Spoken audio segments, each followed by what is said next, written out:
జయం కానీ అపజయం కానీ ఏం జరుగుతున్నా కారణం నేనే కానీ వేరెవ్వరూ కాదు అనేది తప్పకుండా తెలుసుకోవాలట. మన జీవితంలో దుఃఖం కానీ సంతోషం కానీ జయం కానీ అపజయం కానీ ఎవరి వల్ల జరగలేదు, నా వల్లే నాకు జరిగింది అని తప్పకుండా మనం తెలుసుకోవాలి. మనం ఎవరి వల్ల ఏదో సాధించట్లేదండి. ఈరోజు నాకు కష్టం వచ్చింది అంటే ఎవరి వల్ల కాదు, నా వల్లే నాకు కష్టం వచ్చింది. నా అజ్ఞానమే నన్ను కష్టంలో ఉంచింది. అలాగే మనకు ఒక జయం కలిగింది. నా కృషి బాగా చేశాను, నేను శ్రద్ధతో చేశాను. అలాగే ఆ శ్రద్ధ పట్టుదల కృషి ఉందనుకోండి, సక్సెస్ ఆటోమేటిక్గా వస్తుంది. ఇప్పుడు నేను కలెక్టర్ అవ్వాలని చదవడం మానేసి ఏదో ఎంజాయ్ చేస్తే ఎట్లా అవుతాను? అవ్వను కదా. దానికి తగ్గ సాధన, దానికి తగ్గ శ్రమ, దానికి తగ్గ పట్టుదల కృషి ఇవన్నీ కలిపితేనే అనుకున్న గమ్యం చేరగలుగుతాం.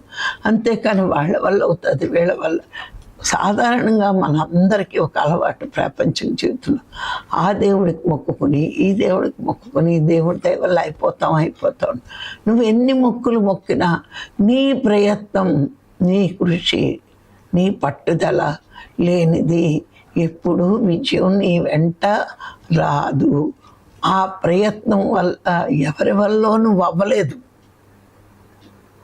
అలాగే అపజయం కూడా ఎవరి వల్ల నీకు రాదు. జయమైన అపజయమైన, కష్టమైన సుఖమైన, బాధైన సంతోషమైన నీ వల్లే నీ జీవితంలో జరుగుతాయి. కానీ దానికి బాధ్యతలు వేరెవ్వరూ కాదు. ఎవరి వల్ల నువ్వు ఏమీ సాధించలేవు. నీ విజయం సాధించడానికి నీ ఒక్కడవే కారణమవుతావు. నువ్వు అనుకున్నది సాధించాలి అంటే నువ్వు ఎంతగా పట్టుదల ఉంటుందో, కృషి ఉంటుందో, దానివల్ల మాత్రమే నువ్వు విజయం సాధించగలవు. కానీ ఎవరినో నమ్ముకుంటే నువ్వు విజయం సాధించలేవు.